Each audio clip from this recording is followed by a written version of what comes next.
Yo les amis, donc on se retrouve pour une nouvelle vidéo sur la chaîne en espérant que celle-ci va te plaire. Avant toute chose, n'hésite pas à liker, t'abonner si le contenu te plaît et me faire part dans les commentaires s'il y a des choses à améliorer ou qu'est-ce que tu veux voir sur la chaîne.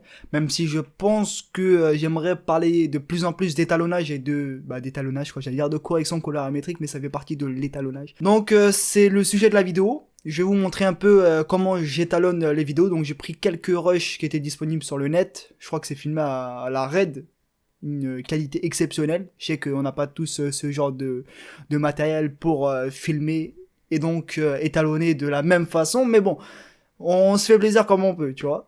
Et donc, n'hésite pas à t'abonner si c'est un contenu qui risque de te plaire et je compte en faire de plus en plus sur la chaîne, même si bon, je m'éparpille un peu, mais bon, c'est le côté étalonnage qui me plaît le plus, donc je pense que ça va être plus ciblé prochainement, quoi.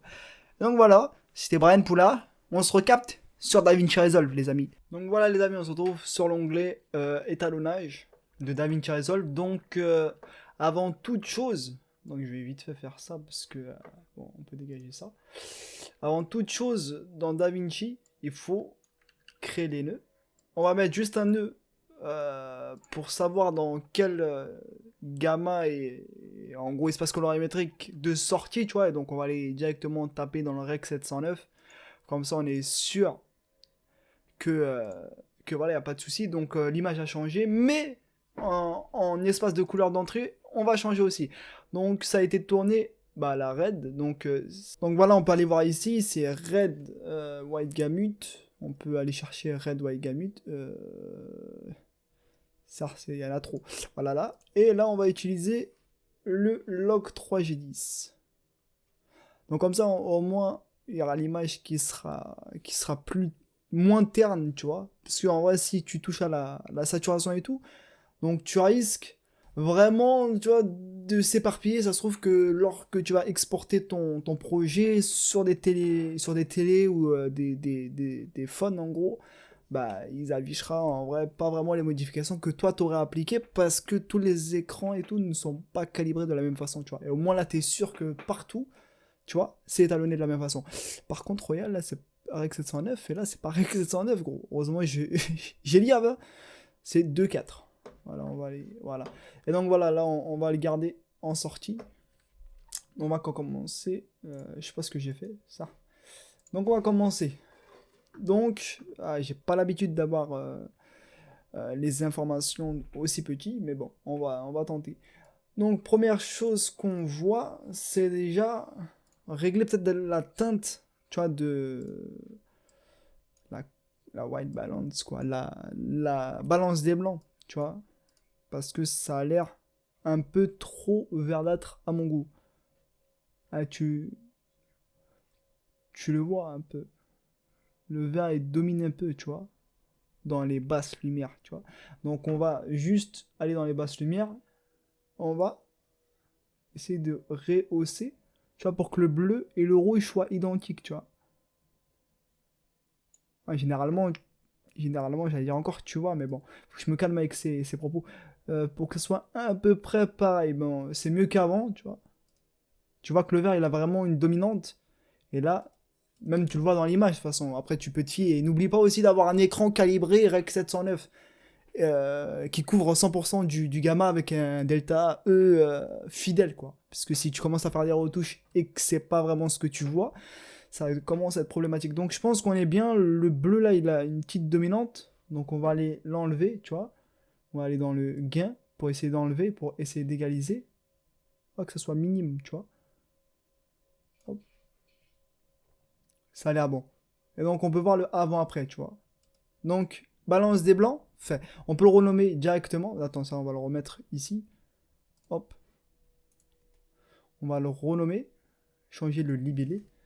White balance.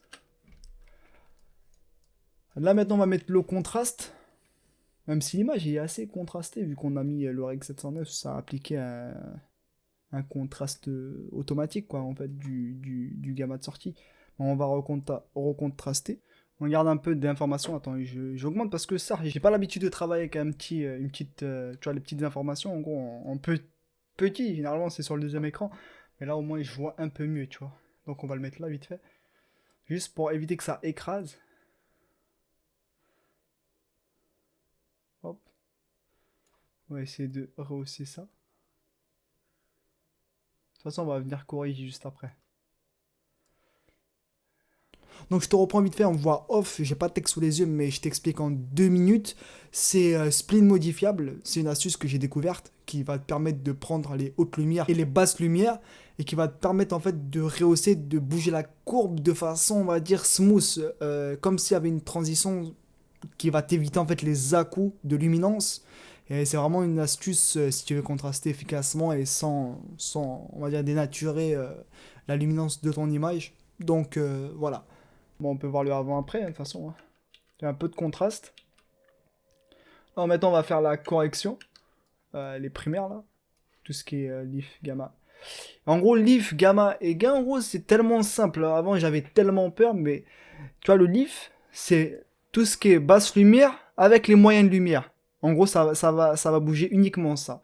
C'est pour que ça soit plus smooth et que ça attire pas que les basses lumières. Après, tu peux les avoir, tu vois, dans le log. Mais en gros, ça c'est vraiment pour ajuster. Mais là, en gros, quand je faisais sur Premiere Pro, en vrai, tu bougeais que les basses lumières sans le haut. C'est-à-dire qu'en gros, ça pouvait vraiment dénaturer l'image. Alors que là, tu bouges vraiment tout. Enfin, tu vois, là, si tu prends les basses lumières plus les moyennes, tu vois. Là, le gain, c'est pareil, tu vois, avec un peu de tout. Tu vois, tu tires, ça tire un peu de tout. Et le gain, c'est que les hautes et les moyennes, tu vois. Bon, après, certes, si tu prends tout, tu prends tout. C'est comme avec le leaf, en gros, tu prends tout, tu vois. Mais de base, c'est pour juste prendre deux parties et pour éviter que ça soit vraiment dégueulasse à l'image. Donc, on va essayer de baisser en touchant, tu vois. Que ce soit vraiment black. On va juste rehausser pour la teinte de la peau. Et là, on va juste baisser pour avoir un peu cette image un peu, on va dire, sombre. Et pas trop... Donc on peut voir le avant-après, tu vois. Bon, là, on voit tout. Tu vois, log. Et là, déjà, c'est une image assez propre, tu vois. Donc, ça, on va revenir ici. Hop. La saturation, je trouve qu'il n'y en a pas besoin d'en rajouter. Franchement, là, c'est déjà assez saturé. Trop saturé, c'est pas mon kiff. Mais après, on peut rajouter un nœud pour la saturation. Mais là, on va faire vite fait la teinte de la peau. On va sélectionner la teinte. On va afficher. Donc voilà, là, ce qui arrive, c'est que c'est la même couleur que le canap', tu vois. Donc on va essayer vraiment de sélectionner à la perfection, même si je pense qu'on va toucher le canap', vu que c'est la même couleur. Hop. On garde la teinte de la peau. Ouais. On va baisser la largeur, on va... Hop, hop. Prendre. On va mettre du soft pour que ça soit... Voilà. Donc on va mettre de la réduction de bruit. Tu vois, le noir, c'est pour enlever, en fait, tous les petits points noirs, ça supprime. Tu vois, comme ça, en fait, tout ce que tu as sélectionné, en fait, mais que t'as pas voulu vraiment sélectionner, mais que c'est obligatoirement, vu que c'est la même couleur, tu vois, donc tu peux le supprimer, donc il va capter que la plus grosse information de noir, tu vois, que tu as voulu garder, tu vois. Et le blanc, c'est le même délire. C'est juste pour adoucir tous les petits points blancs, en gros, c'est pour les élargir. Et le flou pour éviter que ça soit, tu vois, c'est quelque chose de progressif et pas d'un coup, quoi.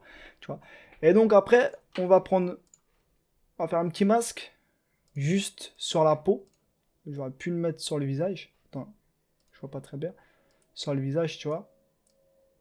Pour vraiment avoir la couleur de la peau, tu vois. Donc on va avec le Vector Scope, excuse-moi. Donc là, on peut zoomer. En vrai de vrai, on peut zoomer, tu vois, mais bon. Donc on va juste pousser un peu le gamma.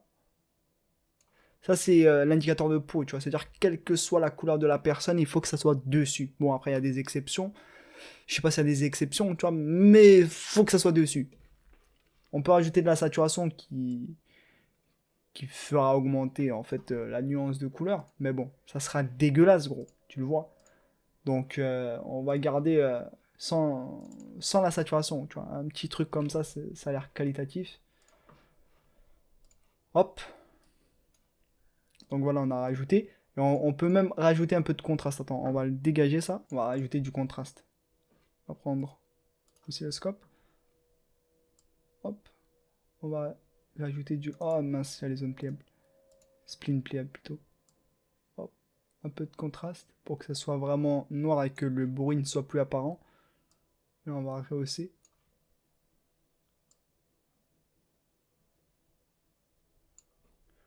Voilà, quelque chose comme ça. Ça m'a l'air un peu mieux, tu vois. Déjà, l'image avant-après, tu vois, ça a redonné un peu de couleur aussi un peu au canapé, tu vois, mais bon.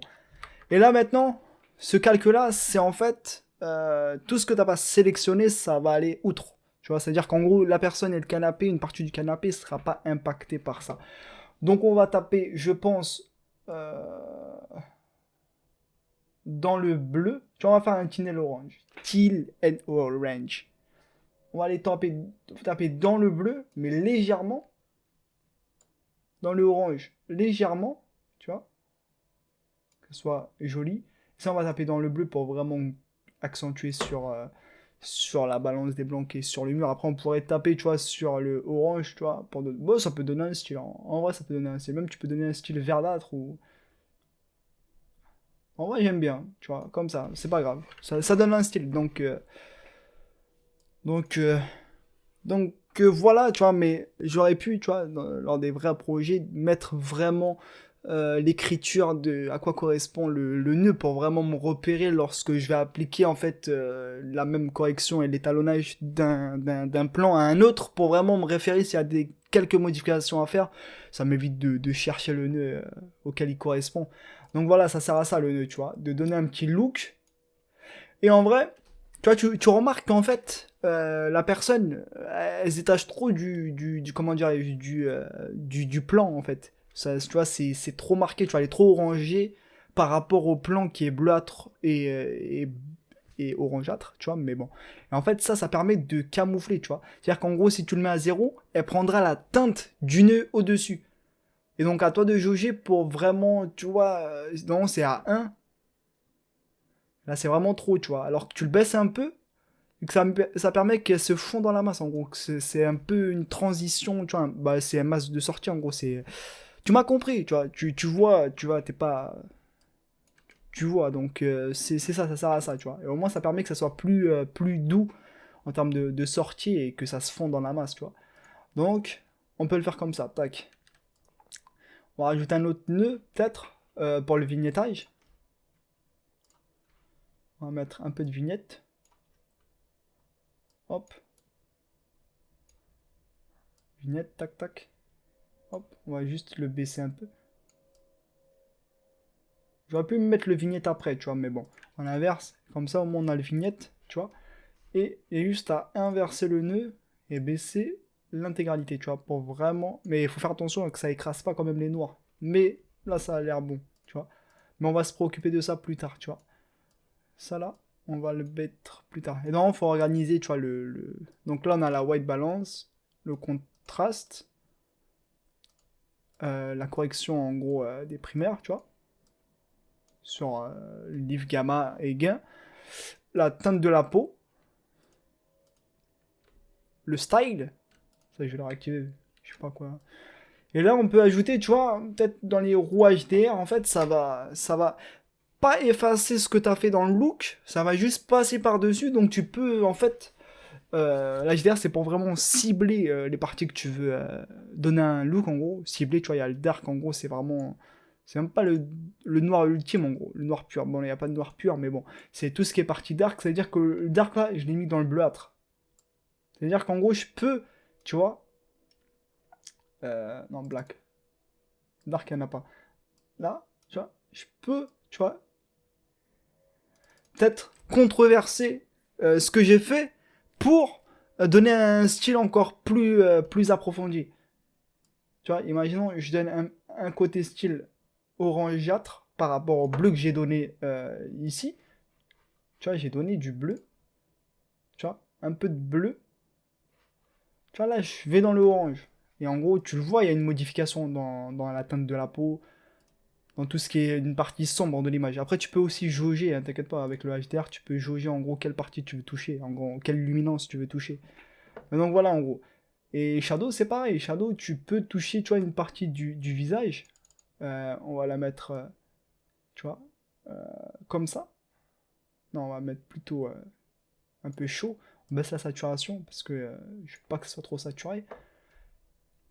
Et là, en gros, si tu joues avec ce que tu as fait, et ce que tu as fait avant et ce que tu as fait maintenant, tu vois. Et donc, en gros, est-ce que tu veux que ça ressorte plus de ce qu'il y a avant, mais en ajoutant ce que tu as fait maintenant légèrement ou l'inverse?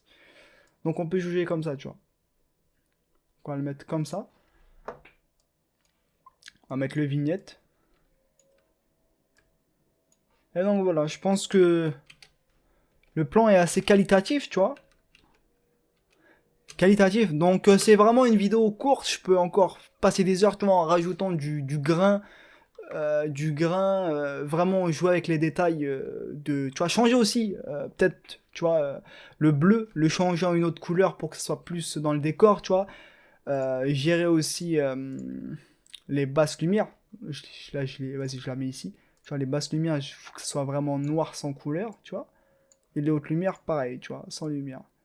Mais en gros, je peux essayer de jouer avec les courbes, tu vois, sélectionner. Mais bon, c'est pas le sujet de la vidéo, c'est vraiment quelque chose de simple. Voilà les amis, c'est la fin de la vidéo en espérant que celle-ci t'a plu. Fais-moi part dans les commentaires si t'en veux d'autres.